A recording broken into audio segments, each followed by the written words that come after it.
Congress party के प्रवक्ता है। मनीष जी, आपका स्वागत। आपसे भी वही सवाल है, डोनाल्ड ट्रंप क्या चाहते हैं? ट्रंप तेल चाहते हैं और उस तेल पर कब्जा चाहते हैं। आप ये देखिए कि कतर से बोइंग गिफ्ट लेते हैं, सऊदी अरब से अच्छे रिलेशन रखते हैं, मगर ईरान से उन्हें दिक्कत है क्योंकि ईरान उनकी बात नहीं मानता। यानी जो लोग उनकी बात मानेंगे वहां तो ठीक है, वेनेजुएला नहीं तो कब्जा कर लेंगे, प्रेसिडेंट को रात में उठा लेंगे घर से।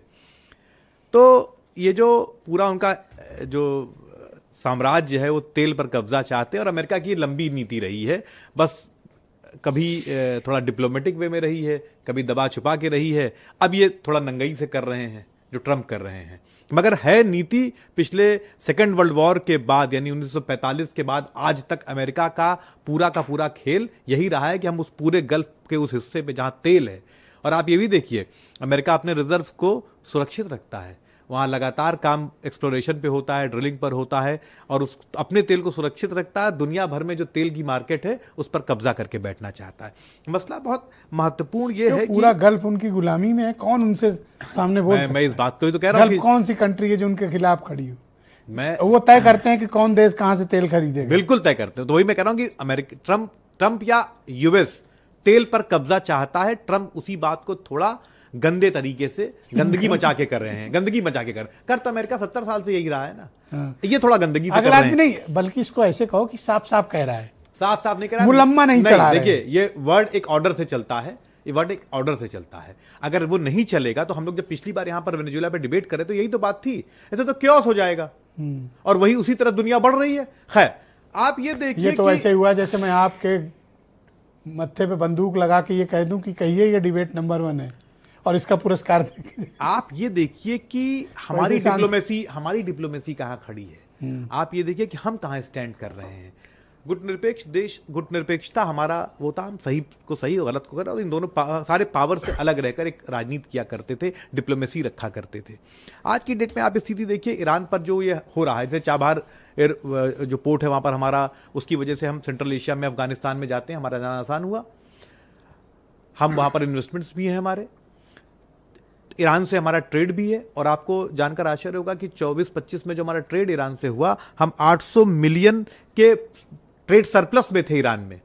यानी हम एक्सपोर्ट ज्यादा कर रहे थे और इंपोर्ट कम कर रहे थे। ईरान हमारा पार्टनर है। अब आप 25% टैरिफ लगाने की बात कर रहे हैं, हमारे इंटरेस्ट कहां जा रहे हैं इस पर भी चर्चा होनी चाहिए। आपकी डिबेट में तब से सुन रहा था, सारे लोग यूं बता रहे हैं जैसे सरकार, जैसे ना सावन के हंधे को सब हरा ही हरा दिखता है, सब हरा ही हरा।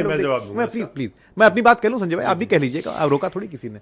तो सब हरा ही हरा है, मतलब सारे लोग इस तरह से कह रहे हैं कि वो ये आपकी डिप्लोमेसी।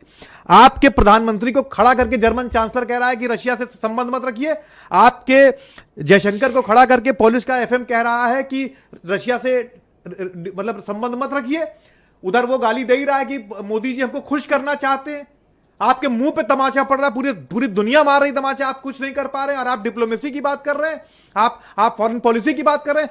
इतनी नीचे गिरी जितनी फॉरेन पॉलिसी गिर गई है, मैं तो कहता हूं आजादी की बात कभी तो नहीं। कैसे निपटा जाए? जमाने में हम कमजोर हुआ करते थे, उस जमाने में हमारा एक रुतबा पूरे दुनिया में हुआ करता था। आज की डेट में ये जो विश्व गुरु हैं, इन्होंने पूरी दुनिया में जलील करके रख दिया भारत को। आप होते सत्ता में या आपसे पूछा जाए क्या करना चाहिए, तो आप क्या सजेस्ट करोगे? आप अपने हितों की रक्षा करेंगे, कर तो रहे हैं। आपने अभी आपने जवाब खुद ही दे दिया था जब आपने ओपनिंग स्टेटमेंट दिया है, तभी आपने इस बात को कह दिया कि हम खुलकर क्यों नहीं कह पा रहे हैं कि नहीं हम आपसे नहीं सुनेंगे, हम अपनी पॉलिसीज खुद तय करेंगे। आप कहां कह पा रहे हैं? अरे अमेरिका है, अमेरिका है तो आप अपने सर पे जाएंगे, नहीं तो आप मान लीजिए फिर आप कमजोर देश हैं, फिर इतनी बड़ी बातें करने की क्या खाली प्लाट हमारा है, ग्रीनलैंड हमारा है। सर प्लीज सवाल इस बात का, ब्रिजेश जी आपने ओपनिंग स्टेटमेंट में कह दिया, तो यहाँ फॉरेन पॉलिसी जैसी कोई चीज बची नहीं है। हम सबसे खराब दौर से गुजर रहे हैं। अच्छा, दुनिया में किस देश के पास फॉरेन पॉलिसी बची है?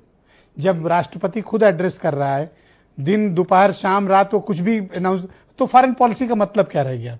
जीरो। भाई सवाल United nation zero, WHO zero है कि आप अपनी छाती पीटना बंद कर दीजिए। आप कहिए कि हम भी वैसे ही हैं। आप क्यों छाती पीटते हैं कि हम? आप तो चाहते हो कि हम जाके लड़ जाएं। आपको पता है कि आप अरे अमेरिका है, अमेरिका के धमकाने का नतीजा क्या हुआ है? आपका जो ऑयल का इंपोर्ट है अमेरिका से, वो नवंबर 25 में 7 मंथ के हाईएस्ट पे था। आप उसके धमकाने का नतीजा है ये। कुल 2% India import. Thank you sir, बहुत शुक्रिया। वीरेंद्र सिंह जी हमारे स्टेट हेड।